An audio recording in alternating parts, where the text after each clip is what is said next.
Okay, good morning, everybody. And we are here on Friday, July 22nd.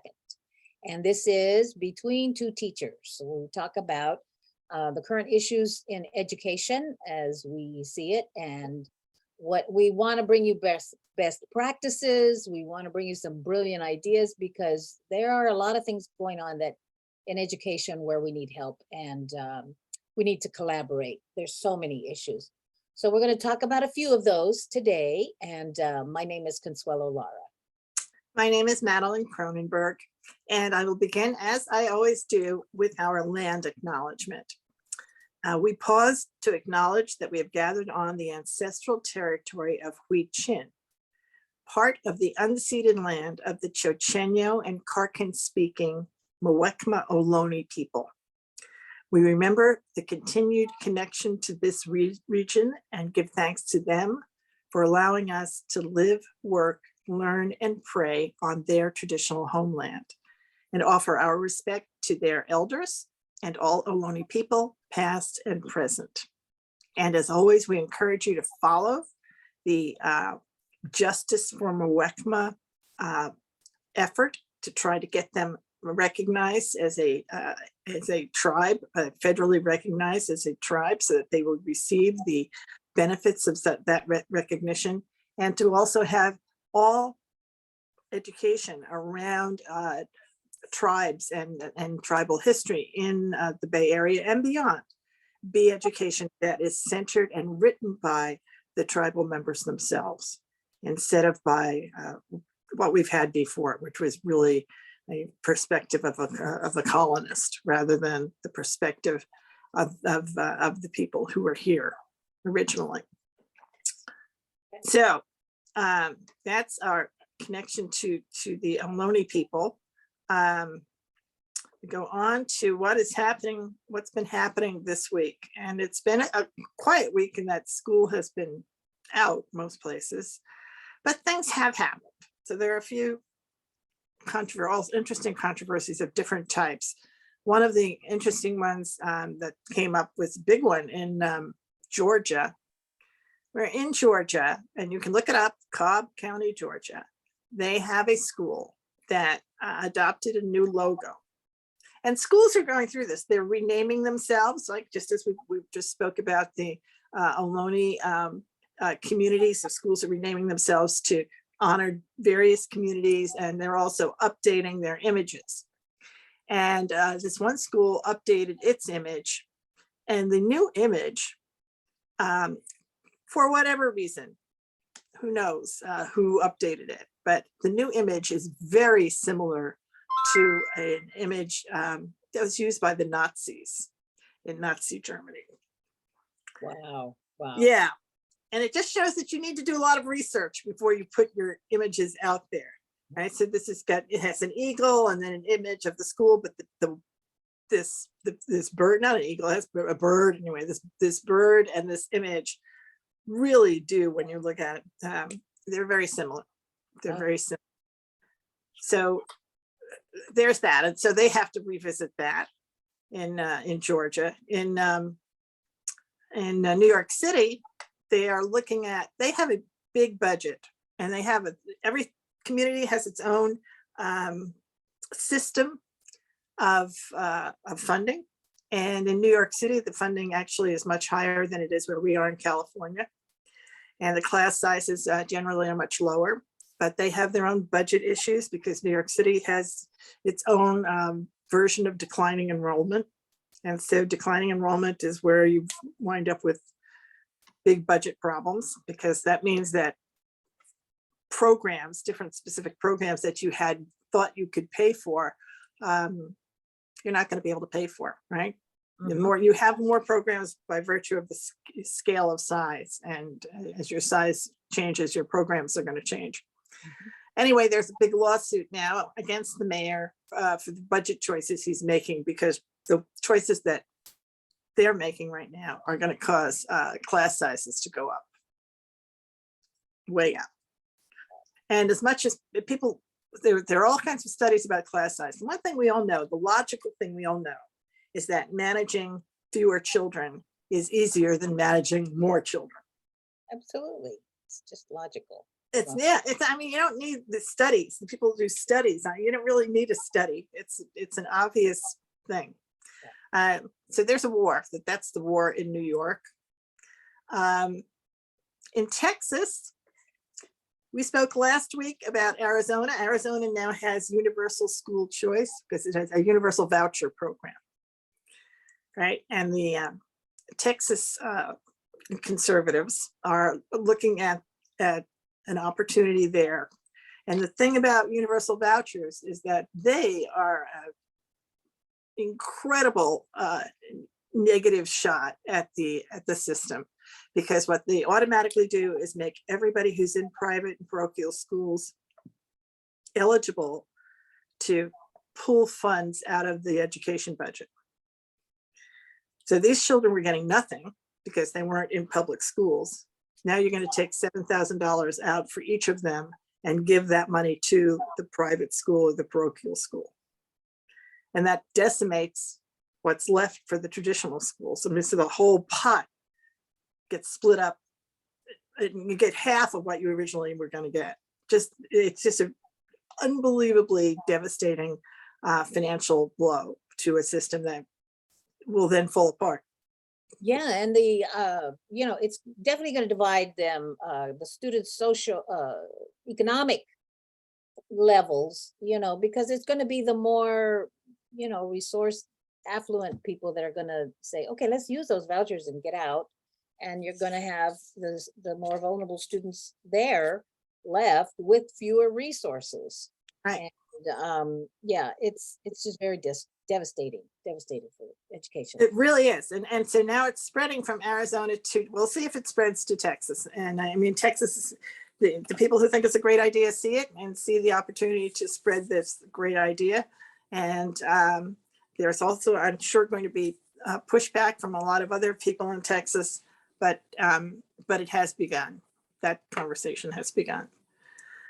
So there's a lot of reason to pay attention to that, because that will change education dramatically if more and more states adopt that, because it really will change the idea that we should have public education, because ultimately it means that the only way your school would survive is if you get enough people to bring their vouchers over to you.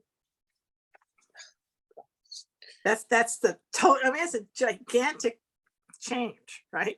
Yeah, yeah. And so we're gonna have to market, recruit, advertise like a business to get that. That's it, because there will be no public school. Every school will be public, or every school will, and they won't even be. They will. It's just that every family will get a voucher. Yeah.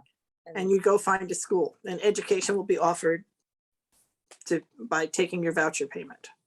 And when I started teaching back in the 70s, I remember the voucher issue was there, very strong also. It's never going to go away. No, it's not going away. And it's growing. And right now it's going up. The other thing I wanted to do, I wanted to once again remind everybody, yes, on 28, we're going to talk about that every week. That's for arts and music in our schools in California. And it's not going to raise your taxes, but it is going to give some stability to the arts community for all of the arts programs, and that's dance and music and theater and art, so that they, instead of being cut first, wind up being preserved, and not preserved just because of charity. That's what happens otherwise. It's just, oh, if you have a relationship with a philanthropist, you'll be preserved. Right? This means you're preserved because your community believes, your state believes in you. So this is what 28's about. For parents, I was going to just speak briefly about a number of parents, including in Carlsbad, but many other places, are now being energized to run for school board. So the school board elections this year are going to be very much about masking, which I think is going to come up again, because the coronavirus is dipping and rising and dipping and rising. So there isn't any reason to believe that it's over. And so the responses that schools will take are also still going to have to be worked on, just like all of our how we're going to work with our public health people, Now you have the opportunity to be vaccinated. What does that mean? All of the mandates or not mandates are all out there. People thinking about them. Yeah, So it's going to be the centerpiece of a lot of school board elections. I think so. Yeah, because the new variant, because of the increase now, and it's a very hot topic. So A very hot topic. So that if you're going to say, here's what I'm for, I'm against masking. That's the only thing you're going to run on. yeah, that's right. Yeah, freedom to not mask. This is the change. This is where we are in terms of changing. And this has got nothing to do with class size or education development. Anyway, this has become a big issue. And the other big issue is critical race theory, and whether or not you believe in continuing white supremacist teaching or Eurocentric perspectives in teaching, right? That's going to be another giant issue that's going to come up. And it's coming up, the folks from Moms for Liberty are moving it forward. And Moms for Liberty is operated and founded by two former school board members in Florida. And they've received a lot of funding and support from organizations and philanthropists and political PACs that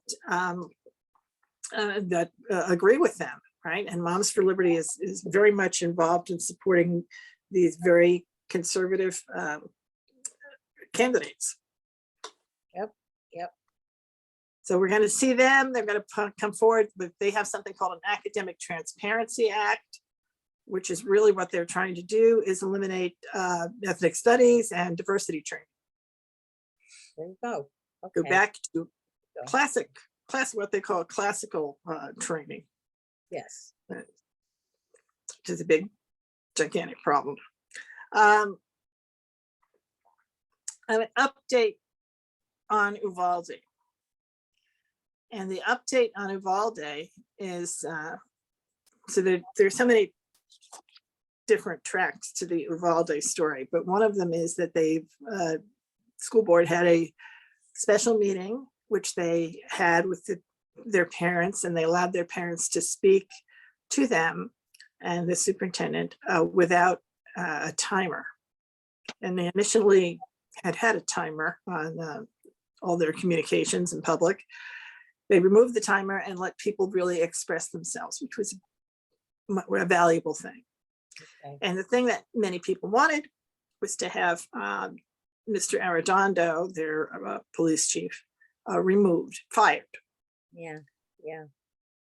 Right. And so they didn't say anything there. Of course, he has a contract and everyone has to deal with the contractual issues. But tomorrow morning, Saturday morning at 9 o'clock, they are going to have a board meeting, a special meeting, where they're going to vote on a recommendation from the superintendent that he be fired. So what had to happen is they had to have their attorneys. All you had to do was look at the tape to see that there was dereliction of duty at the very least.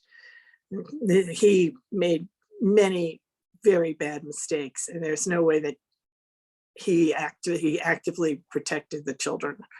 And this is, there isn't a lot of dispute over that, although I'm sure he's disputing it. Yeah. It's hard to defend his actions or inaction.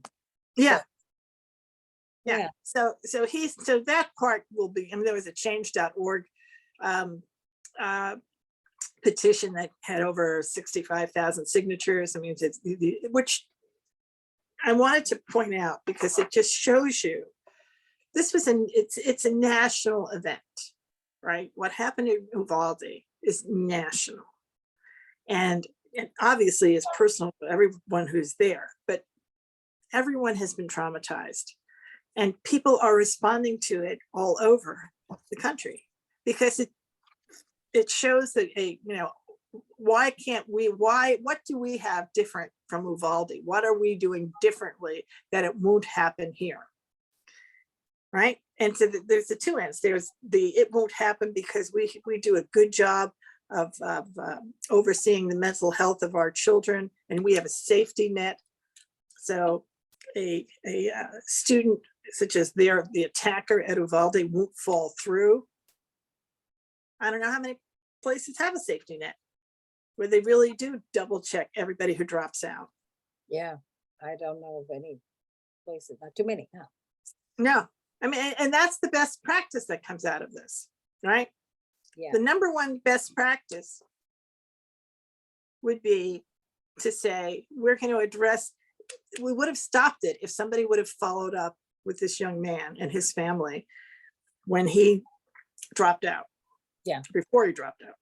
before he dropped out, boy.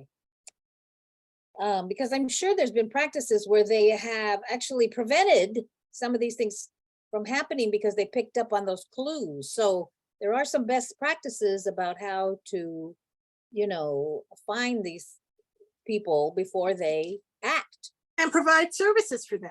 Yeah. Right. And help him work through what he needed to work through. Why was he so angry? Yeah, what was going on? That's right. So that's a biggie there. And parents, I'm on the county board of education, and so parents are emailing us and saying, and we got one, my child's going to start kindergarten. How can I be sure my child's going to be safe? Or, what are you doing about these things? And they are coming, as a parent, I know they're coming from a place of fear. And it's horrible. This is your child. And I think I've shared this before at Helms. We did that. Where do you feel safest on your campus? And they always put that they had, this is 2021, in our classrooms, they felt the safest. And I always felt really proud of that. And like, yeah, you take care of these kids, they feel safe in there. And now we're talking about shooters. This is a parent who's terrified to send her Terrified. child into a classroom. Yeah. So, and I know they're very good at, people want to know, how are you preventing this? How do I know this is not going to happen here? They want to know, what are you doing? Who's in charge? What's going to happen? How do you communicate? What have we learned from the past shootings? And they can even get specific and ask, what do we know what the floor plans are? Does everybody have keys? Do we know what the doors look like? And I think these are all good questions that people are asking. They're just, and then how do you relay information to parents? Like, and can you do that in multiple languages? Or how about students with disabilities? All of these are big questions. Right. Where do I find the one answer to? Who do I go to find that answer to these questions? And so what we don't want to do, what we do not want to do is pass the buck and say, well, I don't have purview over the law enforcement or over the sheriff or over, that's not my job. You could call this person or call that person. We don't want to pass the buck. And we don't want to diminish our responses and saying, well, that school district was smaller and we have so many more, making excuses. We should not make any. What you were doing when you do that is you trivialize their trauma. Yes. And so trauma that parents across the United States today have. They have it because of the access to guns. This young man had access to guns, right? If he hadn't had access to guns, that would have diminished what he would have been able to do. But he does, and so he did, and so do thousands of other people like him. And so we have to look at how we handle that and how we respond to that, and how we don't turn to our PTA moms and say, I remember this. No, don't worry your pretty little head. Don't worry, we've got it. Jeez, no. That's what people are hearing. When you don't speak to them, that's what people hear. Okay, I hear what you're saying. I've read the letter. Oh, I see what you just said. You're telling what you're saying to me. You're trivializing my fear for my child. Yeah. And that is totally the thing that you need. That's the lesson you don't learn. From Uvalde, what you learn is you must respect this and respond. Yeah. So one of the things, also don't respond, say, passing the buck. Well, you should talk to that person about this and that person about this. But you know what? I, as an elected, I need to talk to those people and say, what are we doing for the parents? So that's my responsibility. You don't tell people, oh, go call this one and that one. No, No, this is, no. we're all electeds. We They need to called, talk they to each they other. called who they're supposed to call. They're supposed to call you. They're calling Elected me, are so that's my hired job. by the community to Yes, be the person you're gonna call, yes, right? absolutely. And And it's so, not like we don't know what to do. There are, people form committees that can include parents, because I also want to be able to say to a parent, and we have a place for you to be heard in this process. right, It's and a it's big, public. And in it's public. public. It Yes, has to be public, it has to be accessible. There are ways that you can make any public meeting now available in multiple languages. The only reason you're not doing it is because you're not committed to doing it. Right? exactly. I mean, so the idea here is to be committed to accessibility, being committed to sharing and to finding and sharing best practices and admitting what people have to admit. In Uvalde, they have to admit that they didn't know that they were not safe. Yeah. They didn't know Oh, that yeah. they had a leader who didn't lead. And nobody, the big learning for everybody is, well, what do you do when when your leader doesn't lead? Yeah. Yeah. Right? So the message is somebody else has to lead. Yeah. And Right? so the correct action or the call to action is collaboration. Yes. Collaboration with county officials, the Board of Education, the Board of Supervisors, your law enforcement officers, CBOs that are out there who are in this area, parents, students, staff must have a collaborative process somehow. And whether it's task force or summit or something, and it's action, you got to take action. We all need to do that. So that's the direction we need to go in. So Right. And children need to see us doing it. yes, Right? yes, This is what they don't need to see is, don't worry, you pretty little head, don't worry, we've got it all taken care of. That yeah. does not make you feel better. It won't happen here. Oh, Right. It'll never happen here. it'll never happen here. Right. So Every one of the Uvalde parents who spoke during that special meeting said, I never thought it, we all thought it would never happen here. We know that. wow. We all know that.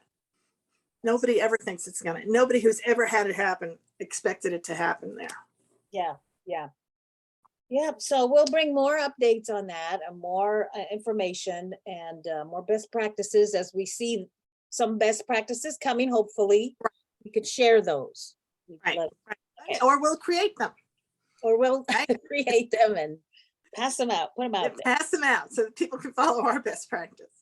So that's the Uvalde story. And it isn't, tomorrow morning they will have at least completed the tenure of Mr. Arredondo and the Uvalde police force, the school police force. The other thing that's happening is we now know who's going to run against Mr. Thurman for state school superintendent, and it's Mr. Christensen, Lance Christensen from Reopen, California. He's a very conservative supporter of vouchers and school choice, and that will also be very much a part of this of the election with Mr. Thurman as the months go by. So we'll be talking about them as that race moves on. But it had to reach the point where it was clear that he was going to be the opponent. Then that's clear now. Another school board issue that came up this week, again, was in San Francisco, which we've talked a little bit about the last couple of weeks. This one is about the San Francisco school board race. The member who had just been appointed in the recall election that happened had to submit a candidate statement, but they all committed or answer a candidate questionnaire from a parent group. Then the questionnaire was, in fact, then put online. And her answer has caused a tremendous amount of problems for her because her answer is racist. And this is a woman who ran against and replaced another a Black woman because of racial tweets that she had made in the past. But this one, Miss Sue, who is the current board member, was said that and this is her quote, one of the biggest challenges in educating Black and Brown students is their unstable family environment and lack of parental encouragement to focus on learning. And she wrote that down. She wrote it down and knew it was going to be public. Right That's down. her values. It was her answer to a written interview question. So when you run for office, there are different organizations that will do that. They will send you a set of interview questions. Most of them don't post it, although maybe now more and more do, because that's a great thing. And because it gives people an opportunity not to just answer off the top of their head, but to be thoughtful and honest in their answer, right? Yeah. And that was hers. Yeah, and I really believe people vote for other people who share their values. And this woman showed her values. So she could apologize, she can delete it, but these are her values. Right. Everybody needs to know that. It's very clear. I mean, and she can say she's growing, and I hope she does, and that she's aware. Her bias has been called out, and there's no question about that. But right now, the parent group that posted it or received it and then posted all of the answers has posted her new revised answer that shows she has grown, but they have kept the first one up. So that there's transparency and that the San Francisco voters can see for themselves everything that has been said. But this just shows you there's irony, there's all sorts of issues with this, but this was a blatantly racist statement that she made. Yeah, absolutely. All right. All right, so there's that. And the last one I think I want to talk about is, let me just get down here to Mr. Arn. Mr. Arn. So there's a man named Larry Arn, Dr. Arn, and he is the president of Hillsdale College. Hillsdale College is in, I'm not sure where, I think it's in Michigan. But Hillsdale College has gone into the business of having of creating charter schools, and the charter schools at Hillsdale are partnering with the state of Tennessee, and the governor of Tennessee recruited Mr. Arn, the president, to work with him and he wanted to have 50 of their schools, the Hillsdale schools, present in Tennessee. And so in one of the communities in Tennessee, they rejected his school within the last week. And they rejected it because it failed to basically reach their academic standards. But at the same time, Mr. Arn, their president, made a statement to a group that he was with that became very public and created a lot of controversy for him. And so his statement is also, when you're not before a mic, you say what you really believe. And he's been before lots of mics and said similar things, but this was really a strong statement. And here's what he said. He said, teachers are trained in the dumbest parts of the dumbest colleges in the country. You will see how education destroys generations of people. It's devastating. It's like the plague. We, this is what in his charter school group, are going to try to demonstrate that you don't have to be an expert to educate a child, because basically anybody can do it. Wow. That was Mr. Arn's quote. Now, Mr. Arn is the person who was asked by Donald Trump to write a education program to respond to the 1619 program. Mr. Arn is also the person that Mr. Trump has said, should he win his 2024 election, he will make Secretary of Education. That's right. That's who Mr. Arn is. So this came out, and among other things, what's happened as a result is that the, where is it? Hamilton County is another county in Tennessee. they put out a resolution. And so my shout out is to the Hamilton County Board of Education for their resolution regarding Mr. Larry Arnn. And their resolution says, whereas this Board of Education condemns the statements of Mr. Larry Arnn and affirms our belief and support in our teachers as professionals whose work requires specialized education, knowledge, and skills, and attention to the many needs of our students in order to be successful. We further condemn the failure of Governor Lee. Governor Lee didn't have any problem with what Mr. Arnn said. We condemn the failure of Governor Lee to rebuke Mr. Arnn for his comments. And we request elected state representatives and state senators from Hamilton County to also denounce his remarks. So therefore, the Hamilton County Board of Education formally offers this statement of support and appreciation for the dedicated professional educators that we have, who work tirelessly every day to provide exemplary instruction, support, and related services to the students in our district. All right, and then this is the poster child for demonizing teachers. Yeah, yep, that's right. Oh, that's a terrible thing. Okay, All right, I mean, there it is. So this is where we are. people think that, you know, that when people are talking about education and what's happening, that we're overemphasizing. No, I mean, this is a man who is really the leader of conservative education. And here he is, the leader of conservative education, who will be appointed if there is a Republican administration in 2024, who believes that teachers are just dumb. Yeah, that's There it is. over right now. Okay. Yeah, it is. It is where we are. So we need to recognize it, and we need to pay attention and elect people. Pay attention to what people say. Yes, absolutely. Pay attention to what people say. We'll bring you And- as much of that information as we can. Exactly. So thank you very much for listening. Pay attention. Look for Mr. Arnn, and we'll see you again next time. Right.